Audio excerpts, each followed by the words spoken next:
নিয়েই ওঠা বসা শুভশ্রী গঙ্গোপাধ্যায়ের। টলিউডের প্রথম সারির অভিনেত্রী হয়েও পান থেকে চুন খসতে সমালোচনার মুখে পড়তে হয় তাকে। এমনকি সন্তানদের নিয়েও কটাক্ষ শোনেন শুভশ্রী। ইউভান এবং ইয়ালিনী দুই সন্তানকে নিয়ে ভরা সংসার অভিনেত্রীর। প্রথম সন্তান ইউভানকে জন্মের পরেই সামনে এসেছিলেন রাজ শুভশ্রী। কার্যত নেটিজেনদের চোখের সামনে বড় হয়ে উঠেছে সে। কিন্তু ইয়ালিনীর ক্ষেত্রে তেমনটা হয়নি। জন্মের পর কয়েক মাস পেরিয়ে গেলেও এখনো মেয়ের মুখ দেখাননি তারকা দম্পতি। এর জন্য ট্রোলের মুখেও পড়তে হয়েছে শুভশ্রীকে। মেয়ের ছবি শেয়ার করলেন শুভশ্রী। বলিউড কায়দায় মেয়েকে সামনে না আনার সিদ্ধান্ত নিয়েছিল শুভশ্রী। এমনই কটাক্ষ উড়ে এসেছে কয়েকবার। আবার এমন প্রশ্ন উঠেছে, মেয়ে বলেই কি একটু বেশি আগলে রাখছেন ইয়ালিনীকে?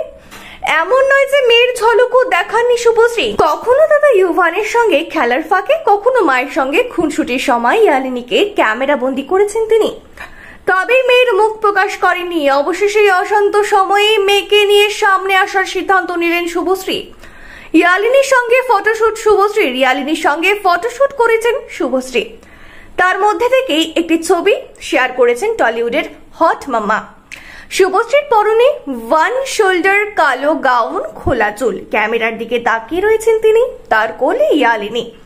এখানে অবশ্য খুদের মুখ দেখাননি শুভশ্রী, তবে মায়ের সঙ্গে ম্যাচিং করে ইয়ালিনীও পরেছে কালো বেবি স্যুট। ক্যাপশনে শুভশ্রী লিখেছেন, হাই, যেন ইয়ালিনী সকলের সঙ্গে পরিচয় করছে। কি প্রতিক্রিয়া নেটিজেনদের! ছবিটি শেয়ার করতেই কমেন্টে নেটিজেনদের ভালোবাসা উপচে পড়েছে। একজন লিখেছেন, পুরো পুতুল। আরেকজনের মতে ইয়ালিনীকে নাকি হুবহু দাদা ইউভানের মতোই দেখতে হয়েছে। বরখা সেনগুপ্ত শুভশ্রীর উদ্দেশ্যে লিখেছেন, তুমি কি হট।